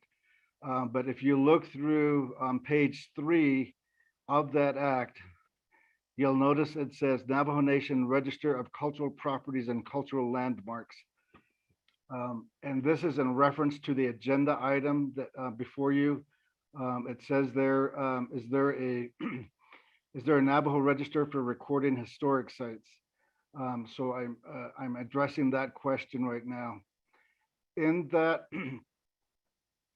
CRPA on page 3, you will notice that it does create what we call a national register or Navajo register. I'm sorry. And in that register, it mimics the National Register of Historic Places that's identified in the National Historic Preservation Act, the National Act. So we have, if you look at it, it does say that the preservation officer, which is me, would create, expand, maintain, and administer a Navajo Register of Cultural Places. That will include buildings, districts, objects, places, sites, structures that are significant in Navajo Nation history, architecture, archaeology, engineering, and culture. Again, the CRPA was created or approved by the council in 1988. HPD to this day has not created that register and I can't speak to why it wasn't created before 2017 when I came on board with HPD as the director. But we solely rely on the National Historic Preservation Act Section 106 process. There are places on the Navajo Nation that are on the National Register. For instance, the Tribal Council building is a national landmark. And recently, the Clagato Chapter House was put on the National Register because of its association with the late Dr. Annie Winnica. And we have about 20 or so National Register properties that are on the Navajo Nation. We also have numerous archaeological sites or Navajo sites as well that are potentially eligible to the National Register. We normally don't do the nominations because it's a lengthy process, and it's time consuming. And again, we just don't have the staff or the expertise to actually do those nominations. It is a long process, and the local community must be involved in that process as well. So although the CRPA allows us, again, to create that register to protect and manage places significant to Navajo history and people and culture, we have not done that yet as well. That doesn't mean that we don't protect them or manage them, but we do through other processes. Some of those places, as you notice, if you scroll down under C, you'll see that says historic properties listed on the National Register. I just talked about those, the landmarks, I just talked about those. Natural areas designated as natural landmarks. We've talked about those. We don't have any of those natural landmarks on the nation, as far as I know. And then there are cultural properties included in the Park Service system, like Navajo National Monument, Canyon de Chelly, Choco Canyon, and so on. Those would already be included on the Navajo Register if we were to create one. And then also what we call the archaeological sites designated as Choco protection sites under PL 96-550. Let me talk a little bit about that because that becomes important later. Those Choco protection sites, there's about 32 or so that are on Navajo Nation lands, either trust lands, and many of them are actually also on individual Indian allotments. Most of them are in the Eastern Agency. There are a few of them in Arizona as well, in Hauk, in Lupton area. And so we have those. They're normally probably less than 5 acres in size, and those are actually protected by federal legislation. One good obvious example is Kenya'a near Crown Point, New Mexico. That place is protected as part of the cultural protection site system. And there are people that live nearby and they're aware of that. So it's those kinds of sites that are protected. Another example is Pueblo Pintada near Pueblo Pintada, just west of Torreon. So those are two places that you might be familiar with. There's a couple of them up and down 491, US Highway 491. So those kinds of sites would be on that National Register. So, but again, we have not created that register. It's frankly has not been a priority for the department, and we're not. Perhaps in the coming months or years, we can begin to establish that. We would need to create a process for the register, and we would have to work with local communities and the Wunderach, the council and the president's office and other departments and divisions to make sure that they're on board and understand exactly what that means. Because if that property is on the National Navajo Register, then there could be some possible land use changes by local people. So it would affect some land use practices that may on places, especially if they're large areas like plant gathering or big mountains like say Black Mesa, for instance, and so on. So there's lots to be to talk about on that. So I'll leave it at that, and I will see if there are any questions on that specific topic before I go to number 3. Chair. Richard, this is Robert. Just to add on to your Are there any comments or questions? Comments or questions? Okay, Mr. Begay, go ahead. Sorry about that. Okay, I apologize, Mr. Delegate Freeland. Just a comment here. I know Richard had approached BIA Navajo Region on this project about the National Navajo Register. He had submitted a budget and a scope of work. Just a quick update. We did find some funding in the amount of 75,000. I am in the process of typing out the PR and sending it through the process. I did confirm with my boss, let her know 2 days ago on this. Now it's going through the process, and it will be in front of Director Mahojo's desk, hopefully by early next week. So again, to support the Navajo Nation Historic Preservation Department on this endeavor on the Navajo Register. Mr. Chair, this is Richard. I appreciate Go that. right ahead, sir. Go right ahead. I appreciate that BIA. The BIA has been actually very supportive in the last couple of years about the projects we've done. They've given numerous funding for our GIS program, added additional funding for additional personnel for compliance. And so I'd like to thank the BIA as a whole for supporting HPD on numerous projects. The funding that Robert is talking about, it's good to hear. We did talk about this, he and I and other staff members. That money will be used to actually create and lay the groundwork to create that Navajo Nation Register.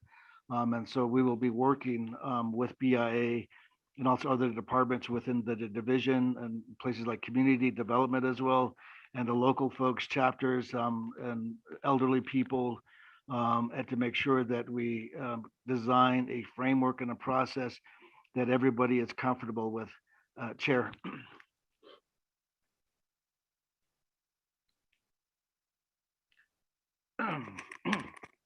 The last, if there are no more questions. Thank you. Okay, thanks. Thank you, Mr. Begay. Comments or questions, colleagues? Any comments or questions? Okay, go right ahead, Mr. Begay. Included in your packet yesterday for the last item I will talk about is a sample map about from our Sacred Places database. I have talked with the committee before about the various efforts we're doing to update our database, both our textual records and also locational records using GIS and so on. So I'm not going to talk very much about that. HPD many years ago worked with a contractor, a woman by the name of Clara Kelly and a guy named Harris Francis, to develop a Sacred Places database that covers all of the nation and also outside of the Navajo Nation boundaries, the exterior boundaries of the reservation. So in this database they used information from printed material like books and so on, reports, to identify sacred places throughout the greater Southwest. We have places as far as Cisnagina in Colorado, up in many places in Colorado, Utah, Arizona, and New Mexico. We also know that there are other places outside of those 4 states that are important to the Navajo Nation. For instance, Stanat Lehebagan out in the canyon, out in the Western Ocean, or Nakit Hadiaj Nanilit to the Eastern Ocean. So this database is just for the greater Southwest. So what you have in your email that Rodney sent out is a sample page from one of the maps that we have. And this one is from Choco Canyon. This is a USGS what we call a 1 to 100,000 map. So it covers a good portion of the Eastern Agency. And I just gave you one small portion of that map. So in this database, Clara and Harris identified places, numbered them, and then also created a huge record for those places. So we have binders of information for each of these places. So that's what we have in front of you. If you pull that up, you'll see, for instance, let's see, 390, way down at the bottom, it says 390 on there. Well, it's hard to read, but it is Fajada Butte. And that's Tsediyili or Tsediyini, however you people call it differently. The Kushi Hatalo Hanedat Ahibedit. So I'm not going to get into that, but you know, there's lots of ceremonial stories associated with Fahada Butte. So that's in our database. So when, say, Park Service or anybody else comes to us about development activities or whatever, then we can usually consult this database, and based on what's on their maps, then we will work with Park Service or whoever to make sure that those places are protected. For instance, another one is 781 way out there, which is outside the national park. It says Kimbitwa, and if you're out from the Eastern Agency, it's actually Guinebitwa. And that's also has that's a spring. There's lots of ceremonial associations with it. Again, 782, that line that you see going up, that's what we call the Great North Road, or Anasaza Batkin, and that road goes to Aztec and then to Salmon and points north. So that's the kind of information we have in that Sacred Places database. We also, during our normal day-to-day activity as cultural resources surveys that our contractors do, when they do surveys for home sites or for infrastructure projects like roads or power lines, they do ask local folks about sacred places and burials and so on. And they do identify other places. And we do have that information on hand here at the Navajo, at HBD2. We put them in our GIS system. So when other projects come, we take a look at our maps to make sure that they don't disturb or destroy those sacred places. So that's that is the kind of information we have in our Sacred Places database. In addition to this database, we also working to develop a burial, some burial information. There's lots, of course, Navajo burials out there, even on Asaza and Bilagana burials. There's all across Navajo land. So we do keep that information in our GIS system as well. And we actually are working with Department of Ag using their Agriculture Insurance Fund AIF dollars. We have submitted, and they have given us the money, although we haven't gotten the business unit for that, $250,000 to do an inventory of burials all across the nation, working with chapters to identify cemeteries and to consolidate some of the burial information that we have and that land has and so on. So, and they would include information from cemeteries, family burial plots, even old historic Navajo burials.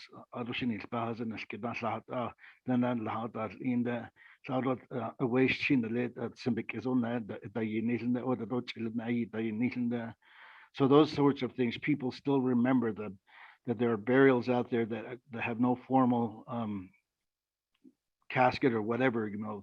There were tree burials or that people still remember. In fact, there's a number of them not too far from Choco Canyon that we're aware of as well.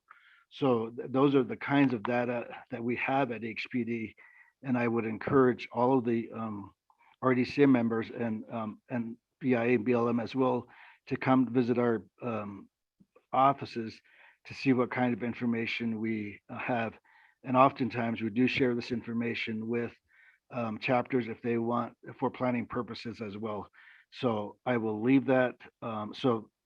Leave that there, just to let you know that we are working all of this information that we have that I just shared with you on the Sacred Places database is used both in the Section 106 consultation with both federal agencies. We also use it with other tribal programs, including chapters, and we will use it in the Ethographic project that's coming forth. So thank you, Mr. Chair. Thank you, Mr. Begay. Thank you for that update. Any comments or questions, Shanata? Delegate Freeland, just to add a comment from the BIA side on this issue. I'm sorry, I didn't get your name. The regional archaeologist, Robert Begay, BIA. Okay, Mr. Robinson, go ahead. Yeah, all this data, the cultural resources, all that, the sacred data and the resource data that the Navajo Nation Historic Preservation Department has, we don't retain any of that information. That all belongs to the Navajo Nation. At the BIA Navajo region, we don't retain any of that information here at the office. So all that is always, even though we see some of the reports and so forth, we send all that data back to the Navajo Nation for their to keep in their databases. Thank you. Thank you, Mr. Begay, for that. Are there any additional comments or questions for this discussion? Okay, we're going to go ahead and move on down. Thank you, Mr. Richard Begay, for that update as well. We'll move on down to Navajo Fish and Wildlife. Gloria, Ms. Gloria, Tom? Good morning, this is Leanna from Fish and Wildlife. Gloria had to step away for a few minutes. You want to proceed? Yes, you can proceed. Go ahead. Great, thank you, everybody. Again, my name is Leanna. I'm the program manager here at the Natural Heritage Program, and I can just provide a overview of the biological species for fish and wildlife. And so for this particular instance, for projects from BIA or BLM, the initial first step is to begin with a data request letter. And so this data request letter is pretty important because that identifies to the Natural Heritage Program, for folks from BIA or BLM, or if there's another consultant who's doing some work for this project, it's good to reference that number for that particular project. It's like an identifier for the project, so that way we know, when the DR was created, and then we can also take a look at that species output. And so for this particular project, I think the area is going to be pretty large for the 1.4 million acres. And so, and depending on the specific locations of where the main activities will be, it'll be pretty important for the project sponsors to know what types of species would be impacted or potentially impacted in that area.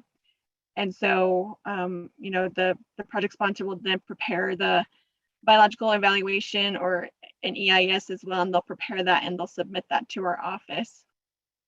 And so at that time, our technical staff will then review the report and take a look at the information, see what type of activity is occurring, and then correlate that information with a few of our records systems. So one being the RC policy and the maps. I think a lot of folks here are pretty familiar with the RCP areas, RCP area 1 to area 6. And then we also reference and use our biotics database. So the Navajo Nation is the only tribal nation that's a participant in the biotics database from the NatureServe. And so this particular database helps us keep a record of all the biological resources that we have either observed or have records of that have been seen here on the Navajo Nation, all the way from like your black-footed ferrets all the way to mule deer. It can include animals, birds, plants. And so that record of our database is then used as our reference to take a look at, the most recent observations, because every year there are a few species that we continue to monitor every year. And in this general area of Northwest New Mexico, that would be the Mesa Verde cactus.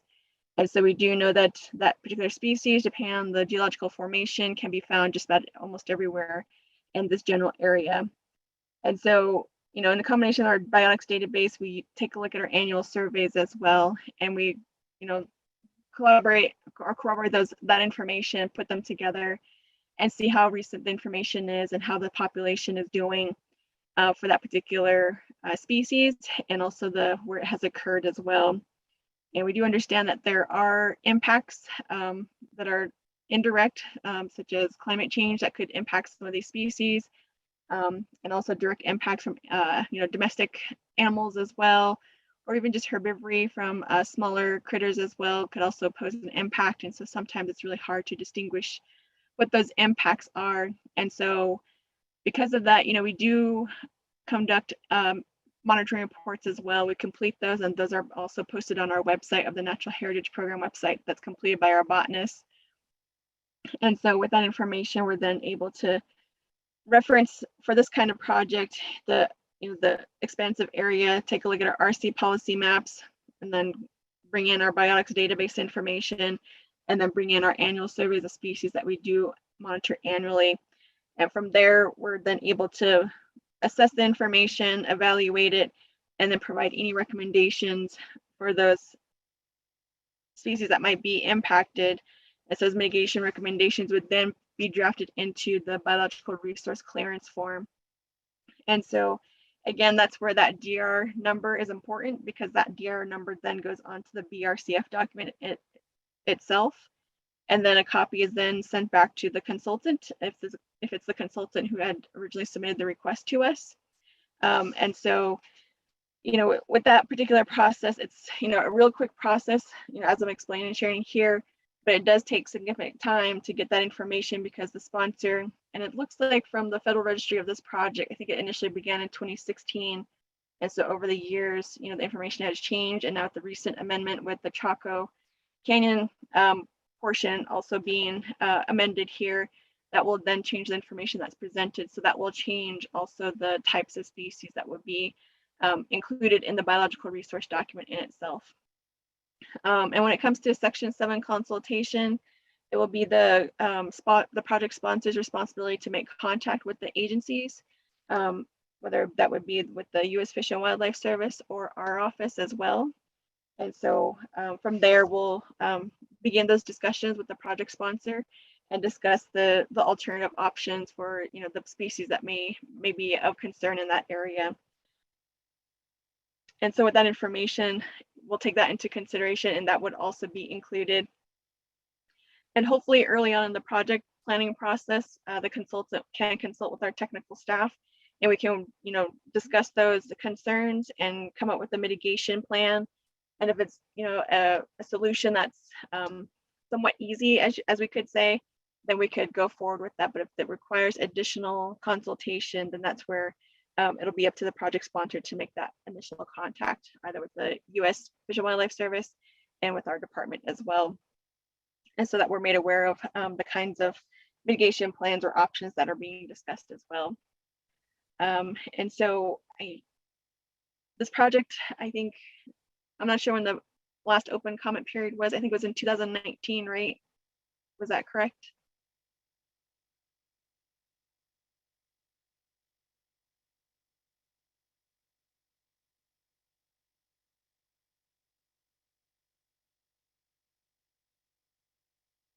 Okay, so I'm not really sure when the last open comment period was, but we'd be interested in hearing what the nation's comments were as well to that initial open for comment period for this particular project. Let's see here. And so folks who are either BLM or BIA, if you happen to know what the DR number is for this particular project or the consultant's name, that could also help us. And then we can take a look at the records and information to see when it was provided to us, and then update any information that we may need to update. As a reminder, the DR request letters that do get sent out to project sponsors, they are only valid for 2 years. And so I'm not sure when the last time the project sponsor may have requested the DR letter, but it'd be good to update that information again. And so that way we can also put that in our notes in our database as well. Let's see here. And then we just strongly encourage that there be constant or early communication with our department, especially when there's Mesa Verde habitat in this area of Northwest New Mexico. And so we can then discuss any mitigation plans for that as well. Other than that, that's a pretty quick snapshot of the fish and wildlife biological species and a little bit on the Section 7 consultation for our department. But if you have any questions, I'm open to questions. Pro Tem Chairman, this is Gloria Tom. Go ahead, Ms. Tom. Good morning, everybody, and thank you for including fish and wildlife in this discussion. I do want to reemphasize pretty much what Ms. Begay covered in terms of the project scope and some of the changes that have taken place over the past several years. I do think it's important for the BLM and BIA to reinitiate discussions with our department in regards to the biological information. It sounds like there needs to be some updates made, and we're available to work with the sponsors on this, Mr. Pro Tem.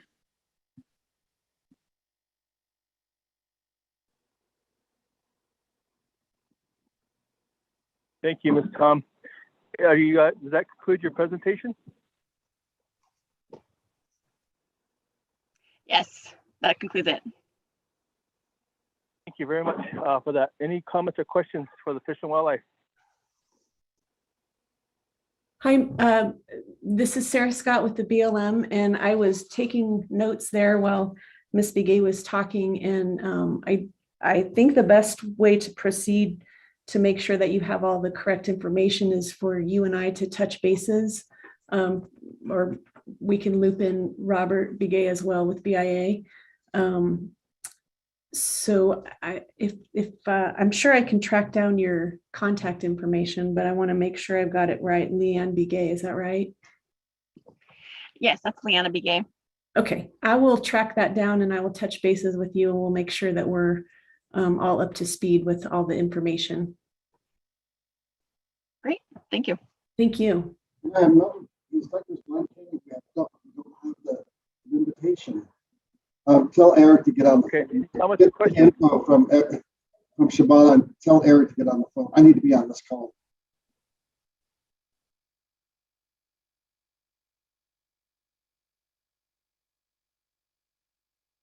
Comments or questions, Shanta?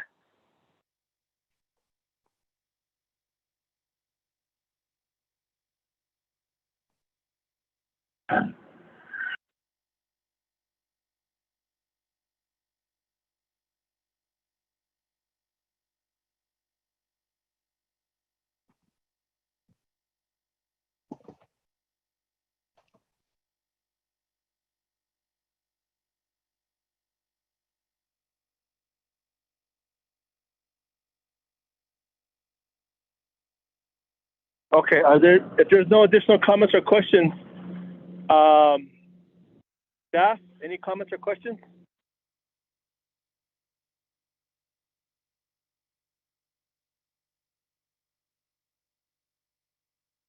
Okay, I think we have a lot to follow up on and a lot to consider. So with that, I'm gonna go ahead and proceed on down then on the agenda. Thank you, Historic Preservation and Fish and Wildlife. Going to go ahead and go down to item 4 for any questions, recommendations, and follow-up. Are there any questions, recommendations, and then we can talk about follow-up.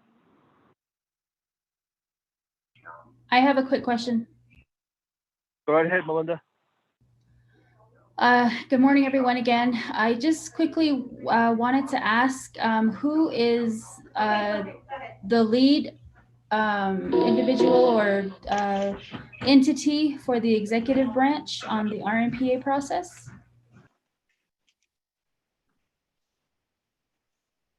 Who would that go to, Melinda? Pro Tem Chair, that would be my question to our presenters and the executive branch is who is the representative for RMPA? Okay, go right ahead.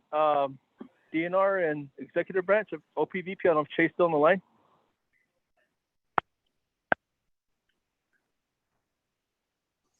Mr. Chair, this is Richard. Can you hear me?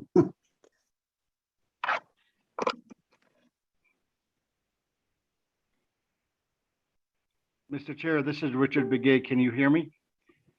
Yeah, go right ahead. I'm not speaking for DNR or the President's office, of course, but as far as I know, and if there's anybody on the line that can correct me, please do so. We don't have necessarily a point person within the executive branch that's overseeing this process.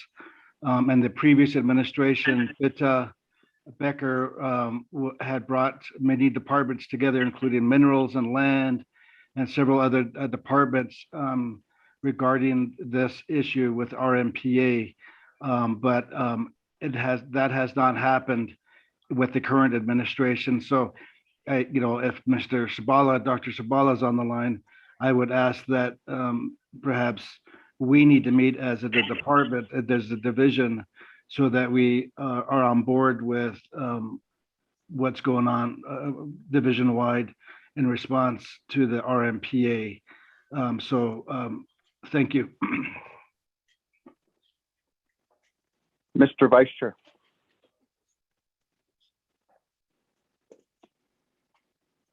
Mr. Vice Chair, this is Philford.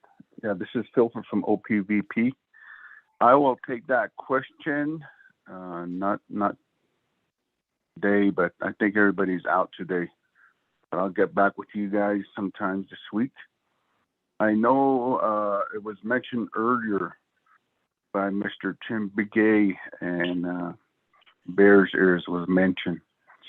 And I met those ladies from Farmington area, and that they had mentioned to me, and we did some touring in the Bears Ears region on Cedar Mesa and locating hogans. And they had mentioned that they were working with Vice President Lizer at the time. So I'm pretty sure Vice President has something to do with that. I'll go ahead and relay that information, Shema, Melinda, and I'll get that answered before the end of the week, Mr. Vice Chair.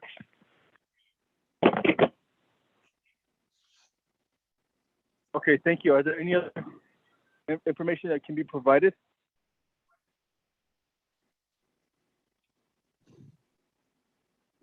Mr. Chair, this is Richard Begay.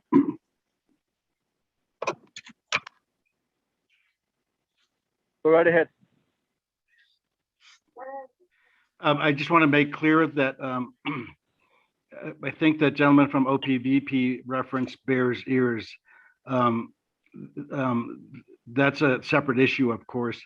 And at one point, the VP, Vice President Lizer, was the representative to the Bears Ears Intertribal Commission Committee Coalition, in the Bears Ears Intertribal Coalition.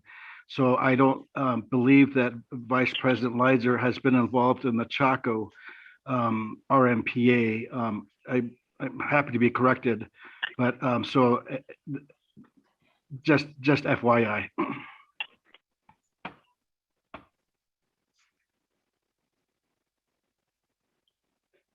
Okay, thank you. Does that answer your question, Ms. Arvizo-Siaco? Yes, Delegate Freeland. I just want to make one more comment that.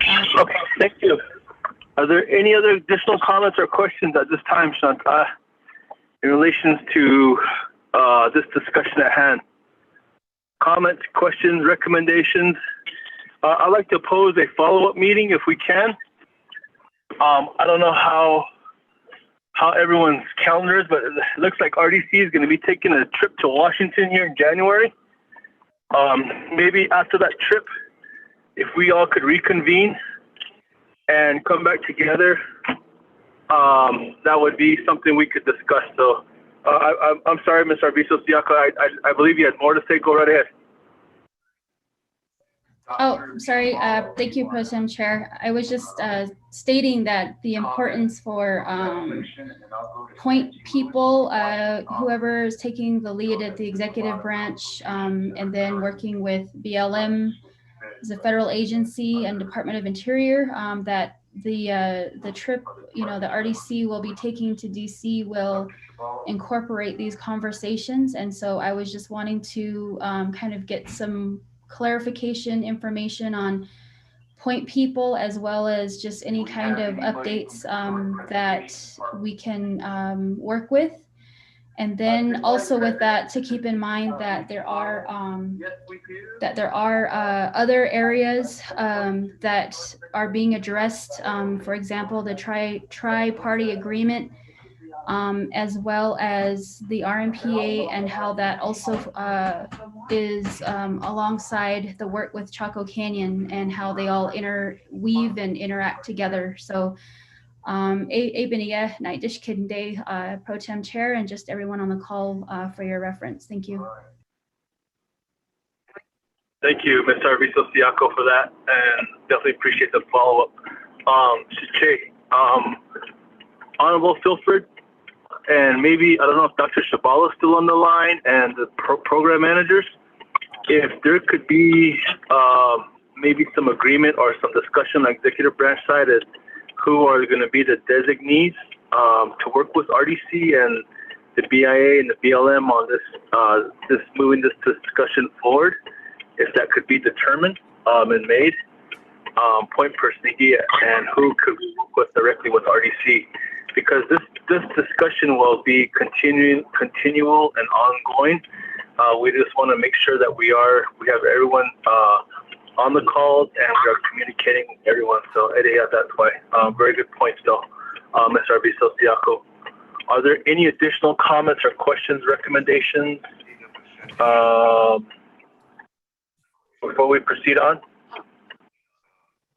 All right, RDC is taking that trip in January to DC. We can schedule another follow-up meeting, so just look out for that follow-up meeting. We are coming down to item 4, now item 5, the conclusion of the meeting and adjournment. Any announcements, Nata, before we adjourn? Mr. Chair, this is Filford again. Notes taken, and I'll relay that information and those questions. Thank you, Che. Thank you, Che. All right, with that, we will go ahead and call for an adjournment then. I don't know if we need one, but thank you. Proceed on the adjournment. Thank you very much to the BLM, the BIA, Division of Natural Resources, Fish and Wildlife, to everyone on the call today. Thank you very much to your participation, HPD, everyone. Definitely appreciate it, and we look forward to our follow-up discussion here real soon. It'll be in January sometime. We'll go ahead and schedule that, though. Well, Eddie, thank you, Shnata, colleagues, RDC, the staff of RDC, Speaker's Office, Ms. Khan, everyone on this call this morning. Have a good day and take care and God bless. The time is 11:11, and we'll go ahead and conclude our meeting at this time. I don't know if we need a call for adjournment. Do we, Mr. Tahi? Pro Tem Chair, no, you don't. Honorable Freeland. Yeah, Chairman. I just want to thank you for facilitating the meeting. You did an awesome job. Really appreciate it. I'm almost done with my meeting too, so I just want to say thank you, Honorable Freeland, and my colleagues for covering for each other. I have been listening to the meeting throughout, so thank you, and you all have a good day, and God bless. Thank you, Chairman. I appreciate it. I'm sorry, I'm doing like 3 things. I'm driving mainly, but I also got this call going on. But Eddie, thank you very much as well, Chairman, and my colleagues and the staff again. Thank you for your support. But Eddie, we'll go ahead and conclude our meeting at 11:12. 1 minute difference. Thank you, everyone. Have a great day. Stay safe, stay warm, and happy holidays.